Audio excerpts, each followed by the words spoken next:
Good evening, everyone. My name is Vernisha Jones, and I am the president of the West Garfield Park Youth Council.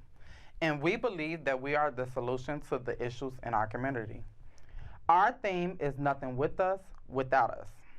The West Garfield Park Youth Council is sponsored by Fathers Who Care, which is a nonprofit organization located on the west side of Chicago within the West Garfield Park community. Again, everyone, my name is Vernisha Jones, and I am the president of the West Garfield Park Youth Council. The West Garfield Park Youth Council is comprised of young people from our community whose focus and concern is the youth leadership and voice within the community to reduce senseless violence and illegal substance use. We invite people from all over, especially youth, to come in and see what we are all about. Our show will be scheduled every Thursday at 7 p.m. Again, that is every Thursday at 7 p.m. And actually, this is our last week for the little season, but we'll be coming back up in 13 weeks, but we will have Fathers Who Care that will be starting up next week. We would like to encourage calls from people watching to call in with your questions and comments at 312-738-1060. Again, that number is 312-738-1060. Our show can also be viewed online at www.cantv.org/live. Again, that is www.cantv.org/live. Well, everyone, I would like to introduce my guest. This is Floyd Stafford, Program Officer for the Steens Family Foundation. Thank you for being a guest on tonight's show. Thank you for having me. And again, I'm Vernisha. I'm the president of the West Garfield Park Youth Council. You are watching a live, interactive call-in program brought to you by Can TV 21. So during the next 25 minutes, we are going to discuss violence prevention. So I have a couple of questions for you, and we'll just get into the conversation, okay? Sure. So, Mr. Stafford, can you tell everyone who you are and what is your purpose for existing? Yes, I can. First of all, I'm glad to be here. Shout out to the West Garfield Park Youth Council, Reverend Jones, Fathers Who Care. So, my purpose for existing, I would simply say like to spread God's love. I think I got that honest, my father, may he rest in peace, he was a pastor. My mom is an evangelist, and also to be a provider for my children. I have 4 beautiful daughters, hey, out there, and to serve my community. Okay. Well, where did you grow up? Yeah, so I grew up on the west side of Chicago. I grew up in the Austin community. To be even more specific, I grew up on the border of Oak Park. I was basically Mason and Fulton, Austin and Lake. So, growing up was it was pretty interesting. It was a good time. I'm a first generation child of hip hop, so I got that honest as well. And it provided like some unique experiences being able to, go in Oak Park, but also like just staying true to like, Austin Town Hall, the Y and things like that. So yeah, I'm a West Sider. Well, me as well. It's crazy because we both grew up on the west side of Chicago. I'm from, literally, I was 2 blocks off of Oak Park. So I used to always tell people I stayed in Oak Park just so, Right. Keep things kind of cool, right? I used to always tell people I stayed in Oak Park. Yeah. But yeah, I'm from the west side of Chicago as well. I was right off of Austin and North Avenue. So yeah, we was like in the same area, just different time zones. Exactly. Okay? For sure. Okay, can you tell us about an experience you went through that made you want to do work you're currently doing? Yeah, I would say, growing up, so first of all, like, just to like expound a little bit more about Oak Park, at that time, the Oak Park police, they were really monitoring the border, like, of Austin. So like, if we would go over there to go to the park, or if we would, just go hang out or something, because they had like, nicer resources and things like that. Oftentimes, like, the police would kind of like, monitor us and kind of, get us to go back on the other side, right, of Austin. Yeah, that was a thing. Anyone like who grew up like in the 80s and even the 90s, like, Oak Park police, and it's not to disparage them in no way, but it was well known at that time that people were like, they may have thought you was going over to steal a bike or something, even before you did anything, not that was even what you was trying to do. So that was just monitoring and stigma of like kids from Chicago. But at the same time, I would say Oak Park, I played youth sports there, as well as, was in a lot of after-school programs, things like that in Chicago. My family really did provide me with a great opportunity. I grew up, we were talking offline, I grew up at Corinthians Church of God in Christ, which is like, the physical space where Fathers Who Care and the West Garfield Park Youth Council, is from. So, I come from, the space of being able to balance, like, being in Oak Park, but also being, on the West Side and just like having that culture. Okay. Well, I see that you're the program officer for the Steens Family Foundation. What are your main focus points? Yeah, so first I'll start with, the Steens. And you could explain to them what the Steens Foundation is so everybody can know what's going on. It will do. Yeah, so Steens Family Foundation is a foundation. They've been around quite some time now. They're focused in two areas, North Lawndale and North Chicago. North Chicago is an area more further north by Waukegan, and they have the naval base there. So that area is North Chicago. So those two areas of focus is where Steens really puts a majority of their resources in the community. Steens is a really big believer in like community revitalization over time. So just think about like for North Lawndale in particular, like how are residents being helped over time, right? So whether it's, I like to say cradle to casket, but throughout the whole life course. So everything from, health and wellness, education, workforce development, economic development, and violence prevention, public safety, which is my role. I am the Violence Prevention Program Officer for Steens. Okay, and I feel like what you were saying, it seemed like they do some of the work that we do over at the West Garfield, Fathers Who Care.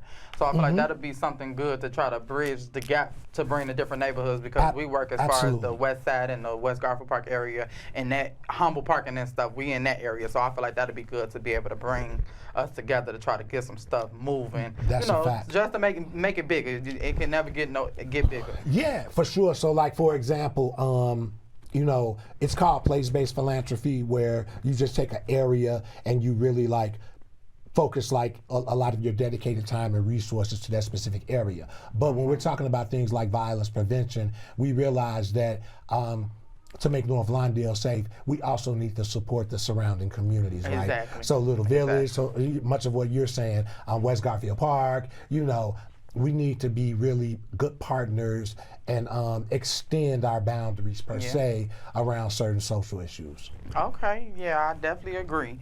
Okay, when did you know you wanted to work in the field of violence prevention? Like, did something occur in your life that caused you to want to do that, or? Yeah, that's a great question. So I'll take a step back before even violence prevention. Really, reentry was my focus. So for those who don't know what reentry is people who've been incarcerated and when they're released back to the community, right? Okay. It's like that reentry process, reentering the community. So like growing up in Austin, communities like Austin, North Lawndale, West Garfield Park, they have the highest rates of people being incarcerated, being arrested, being incarcerated, and returning to the community. So like literally, as I'm growing up, I'm just seeing like a lot of the people that I looked up to, a lot of the men that I looked up to, were getting caught up in these situations where they were getting incarcerated and then they were coming home, and then it didn't seem like there was a lot of support and help for them, and then they end up going back to prison, and that process is called recidivism. So recidivism is when you are released and then you end up reoffending and going back. Right? So I literally know homies I've grown up with who probably most of their adult life has been inside these like penal institutions more so than being in the community, right? And what that does to the fabric of the community is, you have parents who grieve, you have siblings who grieve, you have community members, the elders, we all grieve at the loss of those individuals. So as I started to like look at the reentry work, which I did a lot of, I also am a social worker by trade, and I come from a family of educators and social workers. Excuse me. So what I learned from them was there's many ways to help in the community. Yeah. What I also learned was that, I think after the 80s and 90s, there just started to be, and definitely in the 2000s, there just started to be much more access to weapons, to guns, right? When I was growing Way up, too many. we'd shoot the fair one and we'd have a fight, or something if we have a disagreement. But it's not really like that all the times now. And part of that is because of all of the guns and the easy access to them. And then also because if you think about those communities that I named, as far as like even black and brown communities on the south side, north side, all over Chicago, and the suburbs, they all have these unique features of being disinvested in. So, there's not a lot of healthy food. There's broken systems, like the education system may have failed people, right? Housing, may have failed people. So you really have people that are not getting the resources they need to thrive. And then oftentimes, there's distrust with police, currently. And that's happened, for a long time. So that's why it's so important, like for the West Garfield, Park Youth Council and other like youth movements around the city to organize and continue, to do the work at challenging those systems, holding them accountable, and making sure that change, it happens for our communities and we get the resources that we need. Okay. Do you feel like the West Side needs more programs that are focused on violence prevention? Yeah, the West Side, in particular, since we are talking about the West Side, they do. I really think all of Chicago, South Side, and particularly like just look at like if you think about the most of the communities that are experiencing the highest rates of gun violence, they're in black and brown communities, and those communities need resources, and they need like think about schools, for example. So we talk about, people, who are adults or young adults, that are kind of already in the mix. They might already be hooked up in a gang or something or a mob, and they're already kind of like may have committed some gun offenses or different type of offenses. But then you think about the youth, right, that are in schools, and definitely they need to be connected with, and they need to be not talked at, like we were talking earlier, but talk to, right, and listen to, because if that's not being done, what's going to happen is, or what we fear that's going to happen is, they'll end up potentially being in the same circumstance as a lot of the individuals who are adults, or people that have returned from incarceration, or people that are still in incarceration for many different reasons. So the short answer is yes, but I also think if we peel back the way to engage those students, right? Yeah. Students really respect people in the community, that have a life story. Like everyone has a life story though, but like people who've kind of been through things. Through some stuff. Yeah, because if you've been through it, I'll listen to you more, because I feel like I don't want you to tell me nothing if you ain't never went through nothing, versus you telling me something I know you don't went through it, and you can tell me the right route to go versus me listening to somebody that ain't never been through it. That's right, Venetia, you're right on. So for example, people who may have had a criminal background, right, made some mistakes in the past, have transformed and have changed their life, right. Right now, currently, to engage inside of a Chicago Public Schools, you need to pass a background check. And like if you have like a felony background, for example, for things like a gun offense or things like that, the likelihood that you're going to be able to engage the youth like in the school, so maybe like do some mentoring, right, to engage in a peace circle or things like that, right, those things are going to be not very likely. However, you think about things like out of school time. When I grew up, there are a lot of things to do after school. You know, I could go to Chicago Park District. Like I grew up like Columbus Park, La Folly Park, Little Jack Park, Moore Park.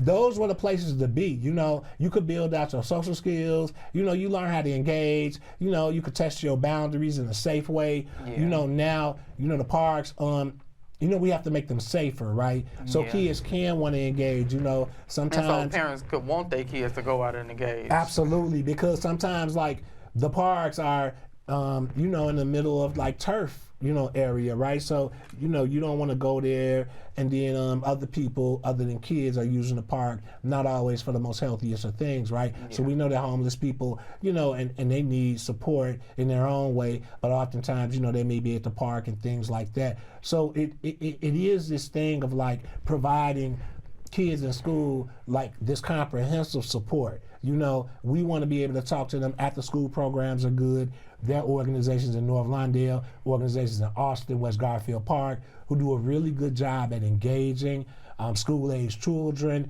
you know, out of school. I think that if you can create a greater connection with them inside the schools as well, I think that's only going to help and ensure them and raise what's called like protective factors. The more protective factors a child gets, their outcomes increase, right? So for example, if you come from a two-parent home, right, you know, the likelihood of you know, your outcomes being positive go up. If you're getting like that type of community support and organizations have mentors, if you have a mentor in your life, you know, that's following you through the life course, you know, and that's, you know, also nurturing your hopes, dreams, and aspirations. You know, then you could see something outside of, you know, the West Side, right? Don't get me wrong, the West Side is beautiful, right? But we also want our kids to grow up, go out there, have fun, see different stuff, do different stuff, and then bring things back to the community to help, you know, individuals in the community.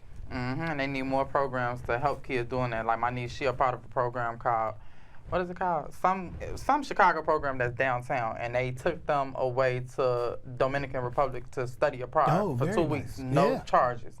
But the only thing about it, you got to have good grades in school and stuff like that. But I feel like more programs like that need to be involved in these schools so kids could look forward to want to get good grades and stuff like that. So, that's right. Yeah. Yep. So your history is dealing with high-risk individuals. What does that mean? Yeah, it's a term, you know, like just keeping it real, like what I learned is that like sometimes we place terms on individuals that may not be strength-based, but that high risk to me kind of feels like that. But what it does mean is that you're at a higher risk of, so as we're talking about gun violence and violence, if high risk individuals are those that are high risk of committing violence. Or becoming victims of violence. So what that means is like some of those things that I was talking about, like two-parent households and things like this. I'm not saying if you're from a one-parent household that makes you high risk. It does not, right? But if you're from a community, right, where violence and the root causes of violence, right? So not adequate housing, right? Not a lot of like healthy foods, not a lot of like black-owned, in this case, black communities, like black-owned, you know, businesses and things like that. Oftentimes, you know, someone can become, you know, higher risk for becoming perpetrators or victims of violence if you're having like an arrest record. You know, things like that kind of make you high risk. So it's like these like factors, right, of in some communities, there are mistakes, right? Like if you do something wrong or, you know, I know cannabis is legal now, but it's time when it being legal, you know, in some communities, like if you smoke the joint, the police is gonna talk to you, maybe escort you home, right, and tell your parents, right, you know, hey, I seen Johnny, you know, smoking. But if you from our communities like Austin and things like that, oftentimes, right, I don't want to do blanket theories with anything, but oftentimes what happens is that you're arrested. And then that opens the entryway into the criminal justice system, which heavily stigmatizes people who are black. Yeah. Okay. What role as a community?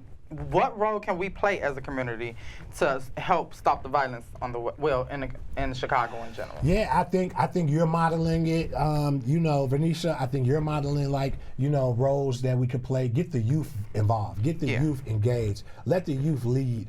I've been talking to my colleagues. At Staines, I got a wonderful team of colleagues who are really well informed and really connected with the community. And what we talk about a lot of times is, as we're making decisions and as we're supporting organizations that are making the decisions and providing the services, like we want to make sure that youth voice is uplifted, right? So before, I'm not talking to the youth, I want to engage you and I want to learn from you, and I want it to be like, both directions, right? I listen, you talk, we had this conversation, but ultimately building up youth leadership on the west side, south side, and black and brown communities, hugely important, because at the end of the day, it's going to be you all who are going to lead, Yeah. and already it's happening, right? We have Mayor Brandon Johnson, who's from the Austin community, the West Side.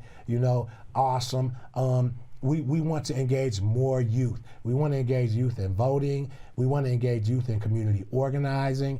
You all know what's going on in the community. You know how to best even engage with individuals who may have went on the wrong direction. Kind of like, hey, Floyd, if you kind of approach them this way, or like if there was this for them, that might work, right? We want to listen to you all. We want you all to lead, and we want to build our tables where y'all leadership is being lifted up. We're pouring into you all so y'all can develop into wonderful adults.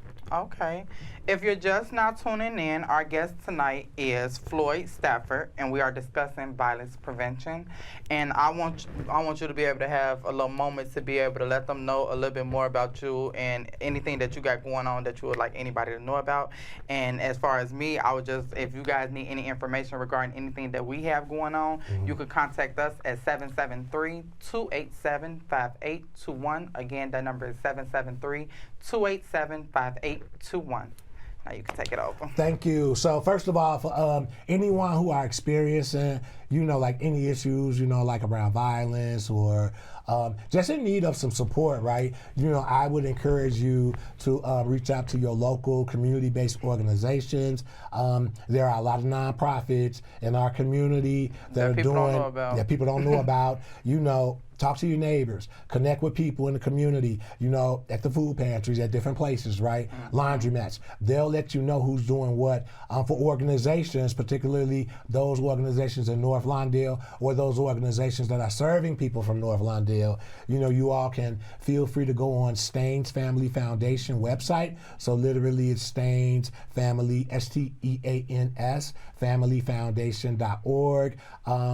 You'll find a way to engage us there. And then lastly, this conversation, it continues on in different spaces. I know Venetia's having conversations with her peer group. I also am having these conversations by way of podcast. Me and a colleague from the South Side, who we both went to Northeastern and University of Chicago, we created a podcast during the pandemic to talk about, social justice issues, politics, hip hop, sports, all that good stuff. It's called Chicago's illectualspodcast.com. So it's a play on words, like ill, I-L-L, Illinois. So we really focused around Chicago and Illinois people, but lectuals, right? So it's illectuals.com, So that's on all platforms.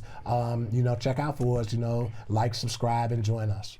Okay, I'm gonna have to get the information from you once we're done. Yes. We would like to thank our viewers for watching and calling in. For additional information, like I said, about the Youth Council, you can contact us at 773-287-5821. And like I said, we got a lot of stuff going on, so if you guys need any more information, you could just let us know. And if it's one thing that you could say to a person that may need some encouraging words, Because my mom used to always tell me the sky's the limit. Yeah. So what is something that you feel like you could say to somebody that needs something? All right, I get. You know, I'm a PK, so you know I'm not gonna preach, but I'm gonna say your condition is not your conclusion, right? You know, today's no can be tomorrow's yes. You know, if you're struggling, you feeling like helpless, you know, just please, you know, connect with your support system. You know, anyone in your community. You know, there are a lot of inspirational people, you know, that's changed their life and that are more than happy to willing and to help you out with your situation you may be going through.